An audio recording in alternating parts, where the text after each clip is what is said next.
Hello students, welcome back to your favorite channel Learn with Javed। আশা করি প্রত্যেকে ভালো আছো এবং সুস্থ আছো।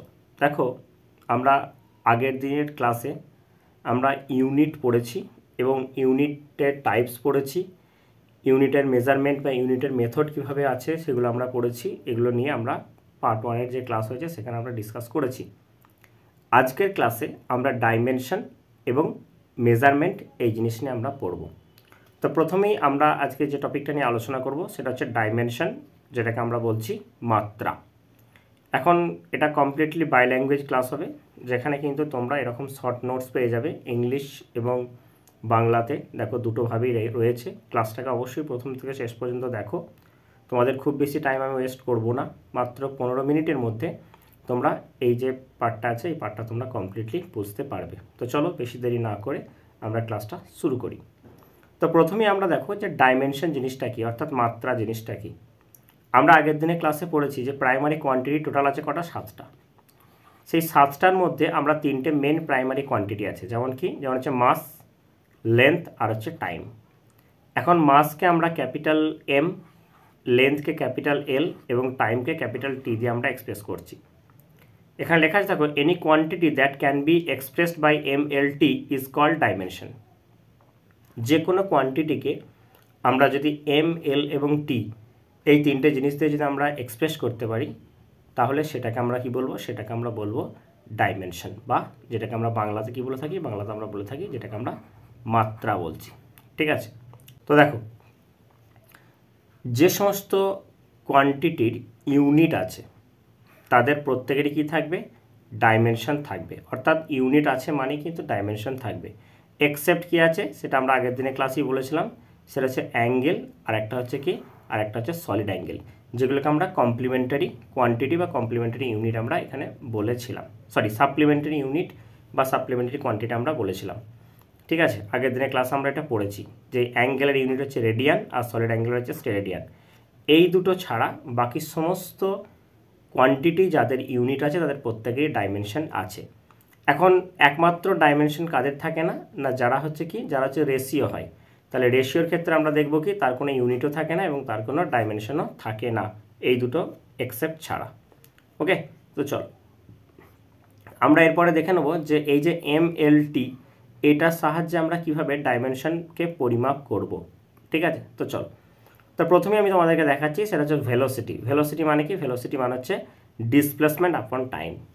ওকে, তো ডিসপ্লেসমেন্ট মানে কি? মানে হচ্ছে কতটা ডিস্টেন্সের কথা বলা হচ্ছে, অর্থাৎ এখানে একটা লেন্থের কথা বলা হচ্ছে।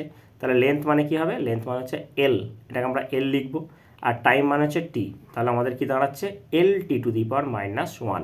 এটা হচ্ছে ভেলোসিটি ডাইমেনশন। ডাইমেনশনকে সবসময় কি করা হয়? এরকমভাবে থার্ড ব্র্যাকেটের মধ্যে রাখা হয়। দেখো, এখান থেকে আমরা দেখো এই ভেলোসিটির যে ইউনিট, সেই ইউনিটটা আমরা করতে পারছি। দেখো কি, এল এর জায়গায় বসাচ্ছি মিটার, আর টি মানে হচ্ছে সেকেন্ড টু দি পাওয়ার -1। তাহলে আমরা এটাকে বলবো কি? Metre per second. তাহলে মিটার পার সেকেন্ড হচ্ছে কার? ভেলোসিটির ইউনিট। তারপরে চলে আসি, তারপর আমরা আসছি দেখো অ্যাক্সেলারেশন। অ্যাক্সেলারেশন মানে কি? অ্যাক্সেলারেশন মানে হচ্ছে ত্বরণ। তাহলে অ্যাক্সেলারেশন সমান আমরা কি জানি? সেটা হচ্ছে চেঞ্জ অফ ভেলোসিটি আপন টাইম, অর্থাৎ বেগের পরিবর্তন বাই সময়। তাহলে ভেলোসিটির ডাইমেনশন কি করলাম? এল টু দি পাওয়ার -1 করেছি। তাহলে এখানে লিখলাম দেখো এল টু দি পাওয়ার -1, নিচে আপন টি আছে, তাহলে এটা কি হলো? এল টি টু দি পাওয়ার -2। তার মানে এখানে যদি আমরা ইউনিট বলি, M S two the power -2। ঠিক আছে? এল এর জন্য মিটার হলো, এটার জন্য সেকেন্ড হলো। আবার এটাকে আমরা লিখতে পারি M to the power 0, L T to the power -2 লিখতে পারি। কেন? দেখো, এম টু দি পাওয়ার 0 মানে কি? এম টু দি পাওয়ার 0 মানেই হচ্ছে 1। ওকে, আশা করি বুঝতে পেরেছো। তারপরে চলে আসছি আমরা ফোর্স। ফোর্সের ডাইমেনশন কি হবে? দেখো, ফোর্স সমান আমরা কি জানি? ফোর্স সমান আমরা জানি মাস ইন্টু অ্যাক্সেলারেশন, অর্থাৎ ভর ইন্টু ত্বরণ। তাহলে মাসের জন্য কি হলো? এম হলো, আর অ্যাক্সেলারেশনটা আমরা একটু আগে বের করলাম এল টি টু দি পাওয়ার -2। তাহলে এখানে বসাচ্ছি এল টি টু দি পাওয়ার -2। তাহলে দেখো, এখানে এম এর জন্য বসাচ্ছি কেজি, এল এর জন্য হচ্ছে metre, R T to the power -2 এর জন্য সেকেন্ড টু দি পাওয়ার -2। তাহলে kg metre per second square, যেটাকে আমরা নিউটন বলছি। ঠিক একই রকমভাবে আমরা যদি ওয়ার্ক বলি, তাহলে ওয়ার্ক সমান কি হয়? ওয়ার্ক সমান হচ্ছে ফোর্স ইন্টু ডিসপ্লেসমেন্ট। তাহলে ফোর্স ইন্টু ডিসপ্লেসমেন্ট অর্থাৎ বল ইন্টু সরণ। তাহলে বলের জন্য হচ্ছে কি M L T to the power -2, আর সরণ মানে ডিসপ্লেসমেন্ট, তার জন্য হচ্ছে এল। তাহলে কি দাঁড়াচ্ছে? M L square T to the power -2। এর ইউনিটটা কী হবে? এই ইউনিটটা হচ্ছে নিউটন মিটার, অথবা আমরা বলতে পারি kg metre square per second square. এটাই হচ্ছে আমার ওয়ার্কের ইউনিট। ঠিক একই রকমভাবে আমরা যদি পাওয়ারটা ক্যালকুলেট করি, পাওয়ারের ক্ষেত্রে আমরা কি জানি? আমরা জানি পাওয়ার সমান হচ্ছে ওয়ার্ক আপন টাইম, অর্থাৎ ইউনিট টাইমে যতটা কাজ করা হয় সেটাকে বলা হচ্ছে তার পাওয়ার। তাহলে এটা হবে M L square T to the power minus 2/t। তাহলে এটা আমাদের দাঁড়াচ্ছে M L square T to the power minus 3। তাহলে এখানে আমরা যদি বসাই kg metre square second to the power minus 3, যেটাকে আমরা জুল পার সেকেন্ড বলছি। ওকে, আশা করি তোমরা প্রত্যেকটা ডাইমেনশন এই জায়গাগুলো বুঝতে পারলে। জাস্ট আমি তোমাদেরকে কয়েকটা এক্সাম্পল নিয়ে এখানে দেখালাম, এছাড়াও আরও অনেক আছে, সেগুলো কিন্তু তোমরা প্রত্যেকেই করবে প্র্যাকটিস, তাহলেই কিন্তু বুঝতে পারো। আমি তোমাদেরকে জাস্ট বেসিক জায়গাটা বলে দিলাম, ডাইমেনশন আর কিছুই নাই, যে কোনো কোয়ান্টিটিকে এম এল আর টি এই তিনটে কোয়ান্টিটি অর্থাৎ প্রাইমারি কোয়ান্টিটি দিয়ে আমরা যদি সেটাকে এক্সপ্রেস করি, সেটাকে আমরা বলবো কি? আমরা সেই জিনিসটাকে বলবো ডাইমেনশন। ঠিক আছে, এখন দেখো আমি তোমাদেরকে এখানে কতগুলো ইকুয়েশন আমি এখানে দেখানোর চেষ্টা করছি যে ডাইমেনশনালি তারা কারেক্ট কিনা সেটা একটু দেখাও। যেমন ধরো আমি এখানে একটা ইকুয়েশন তোমাদের সামনে তুলে ধরেছি, সেটা হচ্ছে কি half M V square is equal to M G H. ঠিক আছে, একটা হচ্ছে তোমার কাইনেটিক এনার্জি আর একটা হচ্ছে পোটেনশিয়াল এনার্জি। অ্যাকচুয়ালি দুটি হচ্ছে এনার্জি। তাহলে আমি ডাইমেনশনালি দেখাবো যে এই দিকটা আর এই দিকটা সমান কিনা। ওকে, তাহলে দেখানোর জন্য কি করছি, প্রথমে আমি এলএইচএস নিচ্ছি। তো এলএইচএসে আমি রাখছি কাকে? সেটা হচ্ছে হাফ এম ভি স্কোয়ার। হাফটা হচ্ছে একটা কনস্ট্যান্ট, কনস্ট্যান্টের কোনো ডাইমেনশন হয় না, ডাইমেনশন হচ্ছে 1। তাহলে ওটাকে আমরা ইগনোর করছি, বাদ দিচ্ছি। দেখো এম মাসের জন্য এম হলো, আর ভেলোসিটি কী আছে? ভেলোসিটি হচ্ছে এল T to the power minus 1, তার স্কোয়ার আছে, তার জন্য এখানে স্কোয়ার দিলাম। তাহলে কি হচ্ছে? M L square T to the power minus 2, এটা এলো। তাহলে রাইট সাইডে যেটা আছে এম জি এইচ, আমাকে দেখতে হবে ক্যালকুলেশন করে এদের প্রত্যেকের ডাইমেনশনটা বের করে যে এইটারও কিন্তু ভ্যালুটা যেন এটা বের হয়। তাহলে সেটার জন্য আমরা কি করছি? দেখো এম এর জন্য মাস দিচ্ছি, জিটা কি? জিটা হচ্ছে অ্যাক্সেলারেশন, গ্র্যাভিটেশনাল অ্যাক্সেলারেশন, অর্থাৎ অভিকর্ষজ ত্বরণ। তাহলে সেক্ষেত্রে কী হবে? এল T to the power minus 2 হবে, হলো। তাহলে এম হলো এল T to the power minus 2, আবার এল আছে, তাহলে কি দাঁড়াচ্ছে? দেখো M L square T to the power minus 2, M L square minus 2। এটা দেখো সেই আমরা পড়লাম না একটু আগে, ওয়ার্কের দেখো ডাইমেনশন পড়লাম। তাহলে সেক্ষেত্রে আমরা বলতে পারি ওয়ার্ক আর এনার্জি ডাইমেনশনালি কিন্তু সেম কোয়ান্টিটি। তাহলে সেই জন্য আমরা বলতে পারি কি? Dimensionally of half M B square সমান হচ্ছে dimension of M G H. তার মানে এরা ডাইমেনশনালি কারেক্ট, অর্থাৎ এদের মাত্রা কিন্তু সেম। সবসময় মনে রাখবে যে যখন আমরা যোগ করব, অ্যাডিশন বা সাবস্ট্রাকশন হবে, তখন কিন্তু সবসময় মনে রাখবে ইকুয়াল ডাইমেনশনে হয়। অ্যাডিশন বা সাবস্ট্রাকশন সবসময় ইকুয়াল ডাইমেনশন হয়, অর্থাৎ ইউ প্লাস ভি যদি থাকে, তার মানে ভি এর ডাইমেনশনটা যা হবে ইউ এর ডাইমেনশনটা তাই হবে। এক্স মাইনাস ওয়াই আছে, তার মানে হচ্ছে এক্স এর ডাইমেনশন যা, ওয়াই এর ডাইমেনশনটাও তাই। অর্থাৎ অ্যাডিশন বা সাবস্ট্রাকশনের সময় ডাইমেনশনটা কী হয়? ডাইমেনশনটা সেম হয়। তাহলে ডাইমেনশন ব্যাপারে আশা করি তোমরা প্রত্যেকে ক্লিয়ারলি একটা কনসেপ্ট বুঝতে পেরেছো। যদি মনে হয় আমি খুব তাড়াতাড়ি বলছি, কারণ এগুলো তো ওয়ান শট ক্লাস, তাহলে অবশ্যই ক্লাসটাকে একবার কী করবে তোমরা? একবার রিভার্স করে নেবে। তো একবার রিভার্স করে দেখে নেবে যদি কোনো জায়গায় যদি মনে হয় ডাউট হচ্ছে। ঠিক আছে, তো চলো এরপরে আমরা দেখব, এরপরে আমরা কি করব? আগের দিন আমরা পড়েছিলাম, এখন আমরা আগের দিন একটা জিনিস বলেছিলাম, দেখবে যে যখন কোনো কোয়ান্টিটি বড় হয় তাকে এক্সপ্রেস করার জন্য আমরা বড় ইউনিট ইউজ করি। যেমন আমি তোমাদেরকে বলেছিলাম যে ধরো তোমাদের এজটাকে যদি আমি বলি যে সেকেন্ডে এক্সপ্রেস করো, তাহলে সেক্ষেত্রে দেখা যাবে বলতে বলতে আরও 30 সেকেন্ড আমাদের এজ বেড়ে গেল। তাহলে সেক্ষেত্রে আমরা কি? আমরা ইয়ারে এক্সপ্রেস করছি, এত বছর বয়স। তোমার বয়স কত? না 15 ইয়ার্স। এক্স্যাক্টলি আমরা যদি দেখি যে এখান থেকে কোনো একটা স্টার বা প্ল্যানেটের যদি আমরা ডিস্টেন্স দেখি, সেটাকে যদি বলি আমি মিটারে বলি, তাহলে তার ভ্যালুটা এতটা বেশি হবে যেটা কিন্তু আমাদের মনে রাখাটা সহজ হবে না। সেই জন্য আমি ইউনিটের যে ক্যারেক্টারিস্টিক্স বলেছিলাম, সেখানে আমি একটা বলেছিলাম কি? ইজি টু ক্যাচ, মানে এমন একটা হবে যেটাকে আমরা সহজেই মনে রাখতে পারবো। ঠিক সেরকমই যেমন বড় ইউনিটের জন্য আমরা বড় কোয়ান্টিটির জন্য যেমন বড় ইউনিট ব্যবহার করব, ঠিক একই রকমভাবে আমরা ছোট কোয়ান্টিটির জন্য ছোট ইউনিট ব্যবহার করব। ঠিক আছে, তো দেখো আমরা একটু ছোট ইউনিটগুলো একটু দেখে নিই। ছোট ইউনিট কী কী থাকবে? যেমন দেখো আমরা যদি বলি 1 মাইক্রোমিটার, তাহলে 1 মাইক্রোমিটার মানে কি? 1 মাইক্রোমিটার মানে হচ্ছে 10 to the power minus 6 metre. Okay, ঠিক একই রকমভাবে 1 ন্যানোমিটার, 1 ন্যানোমিটার মানে 10 to the power minus 9 metre. 1 angstrom, 1 angstrom মানে হচ্ছে 10 to the power minus 10 metre. আবার দেখো 1 ফার্মি, 1 ফার্মি মানে হচ্ছে 10 to the power minus 15 metre. 1 picometre, picometre মানে হচ্ছে 10 to the power minus 12 metre. Okay, এগুলো যেমন দেখলাম প্রত্যেকটা দেখো বুঝতে পারছো কত ছোট, 10⁻⁻ অর্ডারে যাচ্ছে। এরপরে এগুলো দেখো 1 অ্যামস্ট্রং আছে, সরি অ্যাস্ট্রোনমিক্যাল ইউনিট, বড় ইউনিটে যাচ্ছি, তাহলে এটা মানে হচ্ছে 1.4 × 10⁸ কিলোমিটার। এগুলো প্ল্যানেটের মধ্যে যে ডিস্ট্যান্স, সেক্ষেত্রে আমরা এগুলো ইউজ করে থাকবো। যেমন হচ্ছে 1 লাইট ইয়ার, পরীক্ষাতে কিন্তু লাইট ইয়ারের ডেফিনেশন পড়ে কি, তাহলে লাইট ইয়ারের ডেফিনেশন কী হবে, যে লাইট 1 বছরে ভ্যাকুমে অর্থাৎ শূন্য মাধ্যমে যতটা পথ যায় সেই ডিস্ট্যান্সটাই হচ্ছে তোমার কি 1 লাইট ইয়ার। তাহলে আমরা একটু ক্যালকুলেট করি। দেখো লাইট 1 সেকেন্ডে কত যায়, 3 × 10⁸ মিটার যাচ্ছে। একদিন মানে কত, 86,400 সেকেন্ড ইন্টু 86,400, তাকে আবার 365 দিয়ে মাল্টিপ্লাই করছো, তাহলে কত হচ্ছে 9.46 × 10⁻15। তাহলে এটা মনে রাখবে যে 1 লাইট ইয়ার মানে হচ্ছে 9.46 × 10⁻15, এই অর্ডারটা মনে রাখবে। যদি সেটা মিটারে হয়, আর কিলোমিটার হলে 10⁻12 হবে। ওকে, এটা এমসিকিউর জন্য ভেরি ভেরি ইম্পর্টেন্ট। আর একটা জিনিস মনে রাখবে কি, যে লাইট ইয়ার কিন্তু এটা কিন্তু সময়ের ইউনিট নয়, অর্থাৎ it is not the unit of time, এটা হচ্ছে লেন্থের ইউনিট।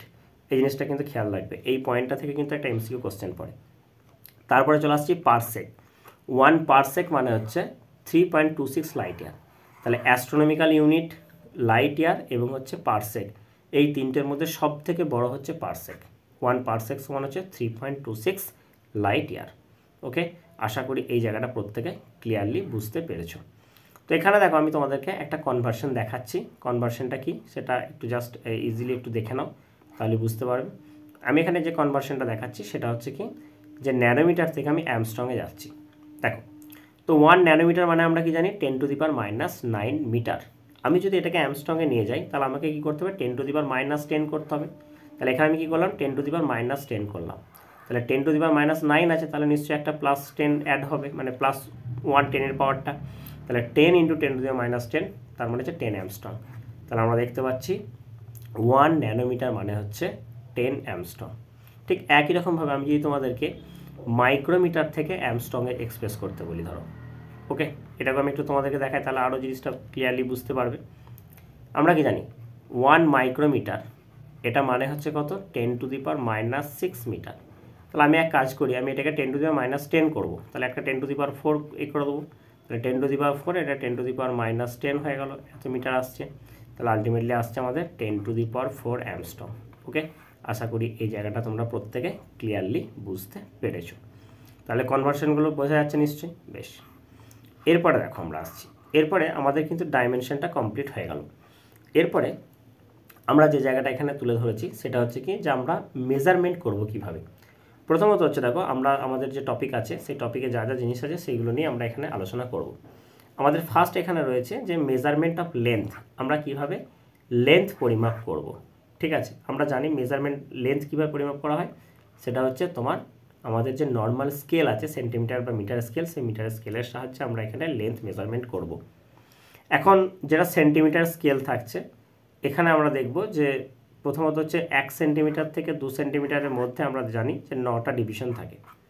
তার মানে একটা ডিভিশনের ভ্যালু অর্থাৎ লিস্ট কাউন্ট, যেটা লিস্ট কাউন্ট মানে কি, লিস্ট কাউন্ট মানে হচ্ছে minimum value that can B measured, যে ভ্যালুটা আমরা পরিমাপ করতে পারি মিনিমাম, সেটাকে আমরা বলছি লিস্ট কাউন্ট। এখন দেখো একটা ভ্যালু কত না, 0.1 সেন্টিমিটার করে। যদি একটা সেন্টিমিটার, একটা যদি মিটার স্কেল হয়, তাহলে সেক্ষেত্রে আমরা দেখবো একটা সেন্টিমিটার স্কেলের ক্ষেত্রে যে লিস্ট কাউন্টটা সেটা কত, সেটা হচ্ছে 0.1 সেন্টিমিটার। এখন ধরো পরীক্ষা থেকে মাঝে মাঝে আমাদের কোশ্চেন দেয়, ধরো যে বলবে যে ধরো 4টে অপশন দিয়ে দেবে, দিয়ে বলবে কোনটা মেজার করতে পারবো না। দেখো আমরা কিন্তু 7.5 সেন্টিমিটার এটা কিন্তু মেজারমেন্ট করতে পারবো, কিন্তু আমাকে বলে 7.56 সেন্টিমিটার এটা কিন্তু আমি মেজারমেন্ট করতে পারবো না। কেন না, তার কারণ হচ্ছে আমার যে স্কেল আছে সেই স্কেলের লিস্ট কাউন্ট কত, 0.1 সেন্টিমিটার। তো যার জন্যে কিন্তু আমি এই ভ্যালুটা কিন্তু মেজার করতে পারবো না। সেই জন্য দেখো আমি এখানে লিখে রেখেছি 8.19, 7.26, 6.25, 1.96, এগুলো কিন্তু আমি একটাও মেজারমেন্ট করতে পারবো না। ঠিক আছে, আশা করি এই জায়গাটা বোঝাতে পেরেছি। বেশ, এখানে কি হয়, একটা আমাদের যখন আমরা মেজারমেন্ট করি তখন আমাদের একটা এরর আসে। এররটা কীরকম আসে, ধরো এই যে ভ্যালুটা ধরো রয়েছে এখানে, তুমি একটা এইভাবে সোজাসুজি দেখছো, আর একটা এই সাইড থেকে দেখছো, আর একটা এই সাইড থেকে দেখছো। যখন তুমি এই জায়গা থেকে যখন দেখবে তখন কি হবে, এখানে তোমার কিন্তু দেখার ভুলের জন্য সামান্য কিন্তু ভ্যালুর হেরফের হবে, যেটাকে আমরা লম্বন ভ্রম বলছি, যেটাকে আমরা পারপেন্ডিকুলার এরর বলা হয়। ঠিক আছে, নর্মাল এররও বলা হয়ে থাকে ওগুলোকে। এটা কিন্তু আমরা যদি একদম সোজাসুজি দেখি তবেই কিন্তু কি হচ্ছে, আমাদের এখানে কোনো রকমভাবে দেখার জন্য কোনো এরর এখানে থাকবে না। ঠিক আছে, আশা করি এই জায়গাটাকে বোঝাতে পেরেছি। বেশ, এরপর দেখো, এরপরে আমি তোমাদেরকে একটা জাস্ট ক্যালকুলেশন এখানে দেখিয়েছি যে কিভাবে আমরা এররটা ক্যালকুলেট করব। যেমন ধরো কোনো একটা জিনিসের লেন্থ দিয়ে দিয়েছে কত না, সেটা দিয়েছে তোমার 10 ± 0.1 এরকম দিয়েছে। তাহলে এখানে 10 ± 0.1 মানে হচ্ছে কি 0.1 সেন্টিমিটারে কি আছে, এরর আছে। তাহলে 0.1 সেন্টিমিটারের এরর আছে কত সেন্টিমিটার ক্যালকুলেট করার জন্য, 10 সেন্টিমিটার ক্যালকুলেট করার জন্য। তাহলে 100-এর মধ্যে কত হবে, পার্সেন্টেজে করে দিলে এটা হয়ে যাবে। তাহলে আমরা দেখতে পাচ্ছি 1%। তা আমরা লক্ষ্য করলাম যে এই যে মেজারমেন্টটা আছে, মেজারমেন্টটাতে আমার 1% এরর আমার আছে। ওকে, আশা করি এটা বোঝাতে পেরেছি। এরপর দেখো, এরপর আমরা দেখব যে মাস কিভাবে মেজারমেন্ট করব। এখন দেখো, মাস মেজারমেন্ট করা হয় যেটাকে আমরা বলছি বিম ব্যালেন্স, যেটা আমরা বাংলায় দাঁড়িপাল্লা বলে থাকি, সাধারণ তোলা যন্ত্র বা সাধারণ দাঁড়িপাল্লা যেটা আমরা বলছি সেটা। আরেকটা হচ্ছে কি, আরেকটা হচ্ছে স্প্রিং ব্যালেন্স। এই স্প্রিং ব্যালেন্সের সাহায্যে আমরা ওয়েট মেজারমেন্ট করি। আমরা জানি ওয়েট সমান কি হয়, m×g। ঠিক আছে, কারণ ওয়েট কিন্তু ফিক্স থাকে না, এটা কিন্তু চেঞ্জেবল। বাট মাস কিন্তু, ভর কিন্তু, এটা কিন্তু ফিক্স।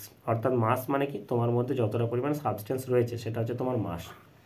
আর ওয়েট মানে কি, সেই মাসের সাথে গ্র্যাভিটেশনাল অ্যাক্সেলারেশন যদি আমরা গুণ করি তখন আমরা সেটা কি পাবো, তখন আমরা সেটা ওয়েট পাবো। ওয়েটের ইউনিট হচ্ছে নিউটন, কারণ ওয়েটটা কি, ওয়েটটা হচ্ছে একটা ফোর্স। আর মাস হচ্ছে মাসের কেজি বা গ্রাম। ঠিক আছে, আশা করি বুঝতে পেরেছ। বেশ, এখন দেখো, আমরা জানি যে ওয়েট বক্স যেটা থাকে, সেই ওয়েট বক্সের মধ্যে তোমার যে ওয়েটগুলো যেগুলো থাকে সেগুলো কিন্তু এই রেশিওতে থাকে। রেশিওটা কী থাকে, রেশিওটা যেটা থাকে সেটা হচ্ছে 1:2:2:5, অথবা এটাকে উল্টে দাও 5:2:2:1। পরীক্ষার সময় কোশ্চেন দেয় যে ওয়েট বক্সের মধ্যে ওয়েট রেশিওটা এটা থাকে কেন। তার কারণ হচ্ছে, আমি যদি এই 10 মিলিগ্রাম থেকে 211.10 অর্থাৎ 10 মিলিগ্রাম থেকে 211.10 গ্রাম পর্যন্ত যে মেজারমেন্ট আমরা করতে পারি সব থেকে কম সংখ্যক বাটখারা বা ওয়েট ইউজ করে, সেই জন্যই আমাদের কিন্তু এই ওয়েট বক্সের মধ্যে রেশিওটা 1:2:2:5 এই রেশিওতে থাকে। ওকে, চলো নেক্সট, আমরা একদম শেষের দিকে চলে এসেছি। এরপর আমরা যে জিনিসটা পড়বো এখানে সেটা হচ্ছে যে এই যে আমরা ব্যালেন্স পড়ছিলাম, একটা আইডিয়াল ব্যালেন্সের কীরকম হওয়া উচিত, একটা তুলা যন্ত্র তার সুবিধি হতে গেলে সেটা কীরকম হওয়া উচিত সেটা আমরা পড়ব। প্রত্যেকটা পয়েন্ট আমি এখানে এক্সপ্লেন করবো। বলেছে it's beam remain horizontal when the equal weights are placed on the two pan. তারপরে দেখো, এটা একটা আছে, মানে সরি, এর একটা তুলা যন্ত্র আছে। তাহলে এই দিকে যদি আমি এরকমভাবে দেওয়া থাকে, দুটো ওয়েট দেওয়া থাকে, এই দিকে যে ধরো একটা দিকে আমরা কী করছি, ওয়েটটা দিচ্ছি, আর একটা দিকে যেটাকে মেজারমেন্ট করবো সেটা বসাচ্ছি। তাহলে ডেফিনেটলি এরা কী হবে, এরা কিন্তু দুদিকে যেন হরাইজন্টাল, মানে একদম সেমভাবে এরা থাকে, সেটা থাকতে হবে। আর অবশ্যই সেন্সিটিভ হতে হবে। সেন্সিটিভ মানে হচ্ছে কি, যে একটা মিনিমাম থেকে মিনিমাম ওয়েটও যেন আমরা এখানে কিন্তু পরিমাপ করতে পারি। আর অবশ্যই স্টেবল হতে হবে, নড়াচড়া করলে চলবে না, কারণ যে দিকটা ঝুঁকে যাবে সেদিকে কিন্তু সেদিকটা ভারী হয়ে যাবে। এবং must be made up with metal, এবং ডেফিনেটলি এটা মেটাল দিয়ে তৈরি হতে হবে। কারণ এটা যদি প্লাস্টিক বা ফাইবার দিয়ে হয় তখন কী হচ্ছে, এই জায়গাটা যখন আমি করবো তখন এরকম বেন্ড হয়ে যাবে, তাহলে বেঁকে যেতে পারে, তার মানে তখন কিন্তু আমাদের এরর দেখা দেবে। ঠিক আছে, এরপর আমরা একটা জিনিস পড়বো, সেটা ভেরি ভেরি ইম্পর্ট্যান্টের মধ্যেই পড়ে। সেটা হচ্ছে কি, যে একটা মানে অ্যাসিমেট্রিক অবজেক্ট আছে, একটা অনিয়তাকার বস্তু আছে, যেই বস্তুটার আমরা কীভাবে তার ভলিউমটা কীভাবে ক্যালকুলেট করব। ঠিক আছে, তো তার জন্য ভলিউম ক্যালকুলেট করার জন্য আমরা কি করব, আমরা একটা সিলিন্ডার ইউজ করব, যেটাকে আমরা মেজারিং সিলিন্ডার বা মাপনি চোঙ বলছি। এরকম একটা চোঙ আছে, সেই চোঙের মধ্যে প্রথমে কি আমরা লিকুইড হিসেবে জল নিতে পারি। তো দেখা যাচ্ছে ধরো এখানে যে জলটা আছে, জলটা ধরো দেখা যাচ্ছে 5 cc আছে। এখন এই যে সাবস্ট্যান্সটা আছে, একে আমি কী করবো, এখানের মধ্যে এর ভিতরে ভরে দেবো। তাহলে যদি ভরে দিই তখন কী হবে, এই জলের লেয়ারটা কিছুটা উপরে উঠে যাবে। তো দেখা যাচ্ছে যে এতটা উঠছে, সেটা হচ্ছে কত, 11 cc। তাহলে আগে ছিল কত, 5 cc, হলো কত, 11। তাহলে according to the Archimedes principal এর যে ভলিউমটা হবে, সেই ভলিউমেরই কী হবে, ওয়াটারটা ওপর দিকে ডিসপ্লেসড হবে। তাহলে টোটাল কত হলো, 11 - 5, দ্যাট মানে 6 cc। তাহলে আমরা এইরকমভাবে কিন্তু আমরা একটা অ্যাসিমেট্রিক অবজেক্ট বা একটা অনিয়তাকার বস্তুর কিন্তু আমরা ভলিউম ক্যালকুলেট করতে পারি একটা মেজারিং সিলিন্ডারের সাহায্যে, ঠিক আছে। এবং ডেফিনেটলি আমরা জানি যে টাইম মেজারমেন্ট করা হয় ক্লক দিয়ে, ক্লক ঘড়ির সাহায্যে, এবং খুবই ছোট অর্থাৎ মিলি সেকেন্ড যদি আমরা মেজারমেন্ট করতে চাই তাহলে তার জন্য আমরা স্টপ ওয়াচ ইউজ করব। ওকে, আশা করি এই জায়গাটা তোমরা প্রত্যেকেই ক্লিয়ারলি বুঝতে পেরেছো, ঠিক আছে। দেখো আমি তোমাদের ফার্স্ট যে চ্যাপ্টারটা আছে ইউনিট অ্যান্ড মেজারমেন্ট, তার কিন্তু একটা ওয়ান শট ক্লাস আমি করিয়ে দিলাম। আগের দিনের যে ক্লাস করেছি আমি সেখানে তোমাদেরকে ইউনিট এবং ইউনিটের মেথড সম্পর্কে আমি পড়িয়েছিলাম। আজকে আমি তোমাদেরকে ডাইমেনশন এবং মেজারমেন্টটা কমপ্লিট পড়ালাম, একদম ওয়ান শট ক্লাস। আশা করি ক্লাসটা তোমাদের প্রত্যেকে ভালো লেগেছে। খুব কম সময়ের মধ্যে আমি কিন্তু দুটো পার্টের ভিডিওতে তোমাদের যাতে টাইমটা কম লাগে তার জন্য আমি এটাকে আগে থেকে অলরেডি লিখে রেখেছিলাম সব কিছু। তোমরা এটা ক্লিয়ারলি বুঝতে পেরেছো। এবং তোমরা যদি অবশ্যই এই যে পিডিএফ আছে সেই পিডিএফ পেতে চাও, তোমরা টেলিগ্রাম চ্যানেলে জয়েন হয়ে যাও। টেলিগ্রাম চ্যানেলের লিঙ্কটি আমি ভিডিও ডেসক্রিপশনে দিয়ে দেবো। ভালো থেকো এবং নেক্সট ক্লাসে পরবর্তী চ্যাপ্টার নিয়ে অবশ্যই হাজির হয়ে যাব। Thank you. আর আমাদের চ্যানেলে যদি নতুন হয়ে থাকো অবশ্যই চ্যানেলটি সাবস্ক্রাইব করবে। ওকে।